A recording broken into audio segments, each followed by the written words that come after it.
Grace and peace, fam. I am back. So I came back because I am curious. How many people out there bought Zephaniah's flower? Show of hands. How many people bought it? No one bought it yet? You have bought it? Okay, I can roll with that. So I just wanted to have a brief discussion of the book. I wanted to read a little excerpt of the book, read the synopsis again. I know I have another video on it, and kind of just talk about some of the people who may have read it already, what their thoughts and their views were. So very informal, just gonna rush through it. So I wrote this book probably about 5 years ago. I wrote it a lot of times, not all the time, but at the time I wrote this particular book, I was going through some things. And so like God would take my mind off of those issues and it would go into this world of imagination. I always have loved love stories. From a kid on till now, I have just always loved love stories. And I know that there's not always happy endings to some love stories, but I love the ones that have happy endings. And if you ever read one of my little stories, they're going to have a happy ending. And reason being is, although we go through much, there is always hope. And so the reason why I write these, I put it under the Christian fiction category, romance novels, is because to me it's a great platform to introduce people to Jesus Christ, and to really give him glory and still talk about the healings and the miracles and just hope that you have, but just doing it in a fiction story. Like you have inspirational movies, you have different ministries who may have creative ways to present the gospel. And so this was just an area where God opened the door for me to write what I love, which is a good love story. Now, to be honest, I have not been in love before, but that's because with that being said, Jesus, I pray, and like literally he has opened my imagination to be able to just, what would I want in a marriage, or what would I want to, in a relationship. And so he give me the ideas and I just flow with them. Over the years, I have listened to countless stories from my friends, from other people, and testimonies of how they met their spouses or issues that may have come up in their marriage or their relationships. And I've held on to a lot of those things for, to help in stories, So, yeah, that's one of the reasons why I chose this particular category to write in, just to be a blessing and to give people different outlooks and perspectives on, the Christian walk. And it's in, like I said, it's in a fiction form. The way, I don't even know what made me come up with Zephaniah's flower.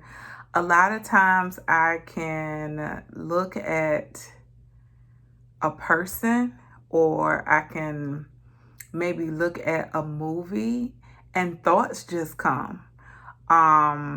Mainly, I remember years ago, and this is real years ago, one of my first jobs I had was working at a movie theater, and I was working in the concession stand. And this guy came to my line and he asked for a small popcorn. And so I went and I scooped up his popcorn, added a little butter and everything, came back to the register, took his money, and we exchanged. And I looked at him, and by the time I got home, it's like a whole story had came to my mind just based off of that look. I was like, wow. It was like, it's like it's like sometimes I guess I'm so into this zone that I feel like I'm watching a movie. And I'll never forget, years ago I had a professor at Norfolk State, Dr. Briggs. I was writing something for a contest, and I asked her if she would read over it. So she read over my story, and it was a little short story. At that time, Ebony magazine used to have these. This was like back in 1999. No, it was maybe 2000, and Ebony magazine used to have these contests out where you could write a short story, send it in, and whoever had the best like short story, would win like some kind of little publishing thing, and then they would put your story in their magazine. So I wrote up something really quick, and I took it to my teacher, and she read through it. And when I got it back, it was bloody. Like the whole, from the top paragraph to the bottom of the story, the ending. I was like, Dr. Briggs, what happened? And she said, Tamara, she said, you need to show and not tell. I want to visualize that scene in my head. Like, I want to be able to feel like I'm watching a movie. And she said, you're just telling me what's going on. Like, show me. Give me the details. And so ever since she told me that, y'all, I have been trying to stick to that principle of show and don't tell, so that the person can visualize. So the feedback that I have been getting from Zephaniah's Flower is that people, they have come up with their own imagination of, they're like trying to put like different celebrities in mind of who kind of reminded them of each character if it became a movie, like, oh, I think this person could play this, and this is back and forth. It's really encouraging. Different people want to know, because I left Zephaniah's Flower has a cliffhanger. So at the end of the story, something happens, and like everyone who has read the book so far is like, okay, we need a part 2 to see who did XYZ. And so I am trying to work on that. I haven't even really started on it, but I will get to it, as I can. But God is good, y'all. I think one of my favorite scenes to write was it was a scene with the main character, Lily's mother.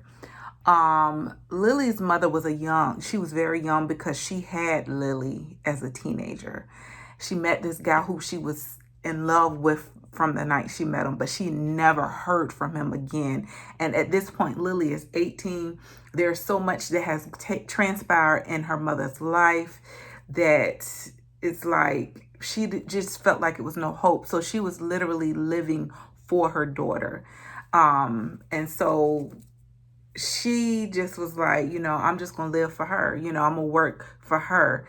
And so, but God turned that thing around for her, and then she was able to be blessed. And I just enjoyed writing that scene, like for her mom to find redemption through all of the hurt and the traumatic experience her mom too faced.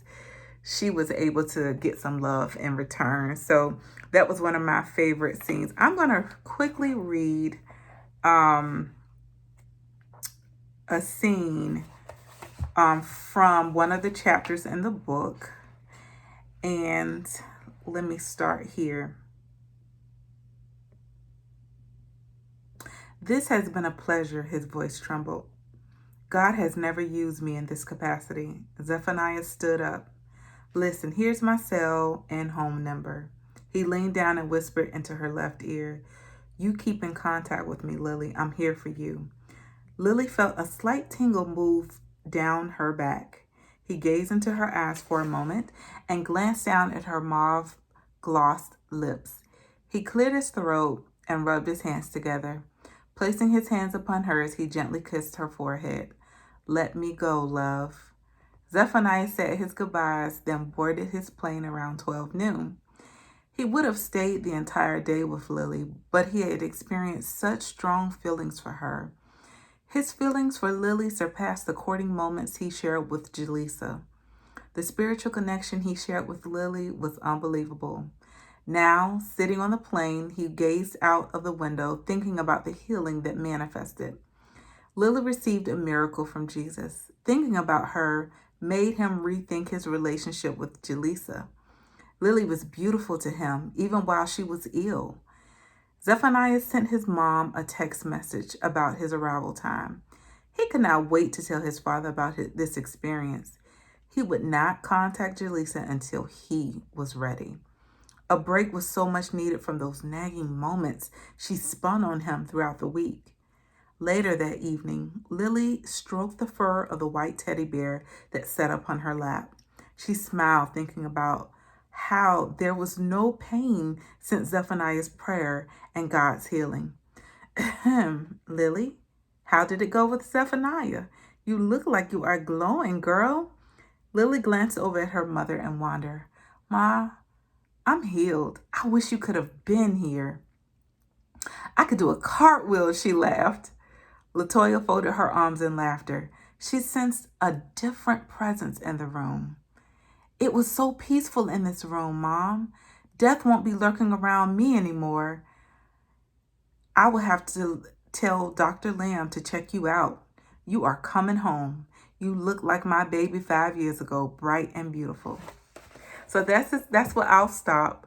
But that's just a small little excerpt of the first chapter and just the healing that took place in Lily and how, the story progresses where her and Zephaniah are able to communicate. In the meantime, he already has a relationship with someone, so he's trying to determine which route to take. So you can feel his frustration. You can feel Lily's frustration. You can just sense that there has to be a way out of what he's currently experiencing. So that is Zephaniah's flower. The reason why I chose this particular cover, a lot of stories I have read over the years, let me tell you, they would have like say for example, they would have a couple sitting here. And I love those type of covers because it engages you and it makes you want to pick up that book and read it, especially if they pick someone, like a very nice couple, or, some of those deeper romance novels will show you a little bit more. And mine are not like that.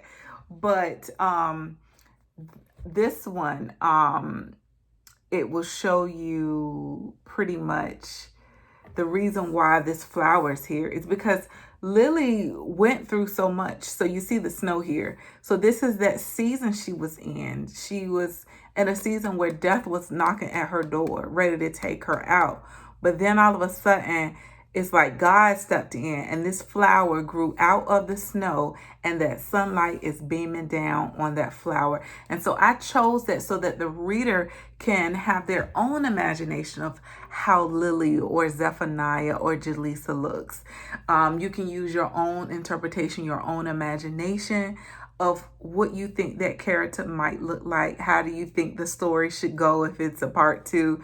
It's really up to the reader's imagination. And that's why I chose a flower versus a couple, that, like I said, they are appealing. You want to pick up that book or you want to buy that ebook.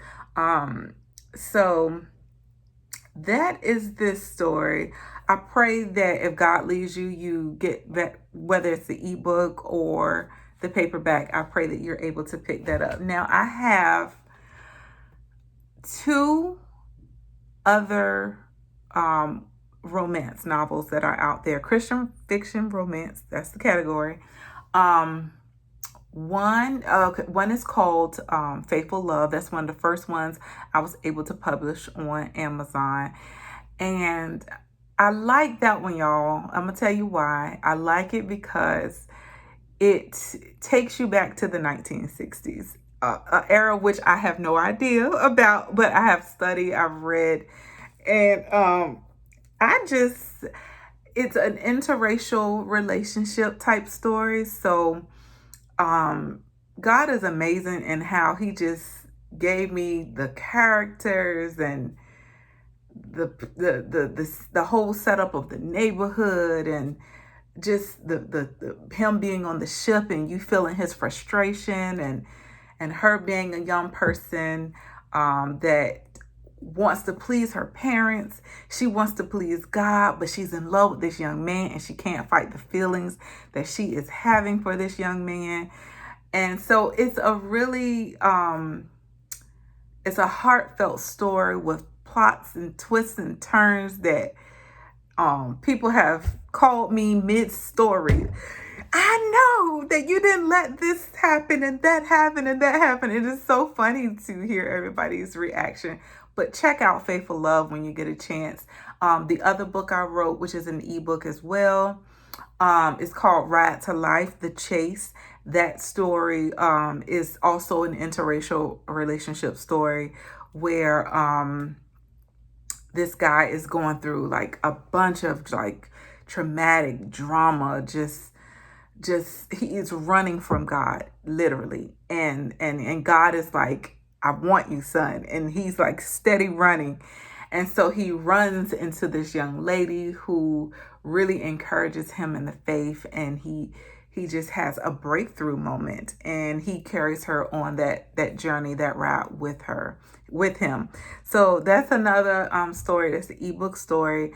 I pray, if God leads you, you get it, pick it up on as long as you have a phone or a computer or some kind of tablet or iPad, you are able to download those stories on Amazon.com through Kindle app. I am working on getting both of those, Faithful Love and Ride to Life, in print. I'm going to work on typing those. I also have another one coming out.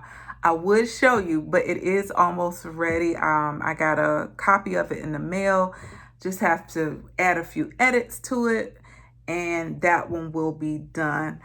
I won't hold this video up too long. I just pray that if God leads you, that you are able to pick up a copy of Zephaniah's Flower or Faithful Love or Ride to Life. Like I said, I do have a couple more coming out. And if you have any questions or would like to contact me, I will leave all of that information in the description box.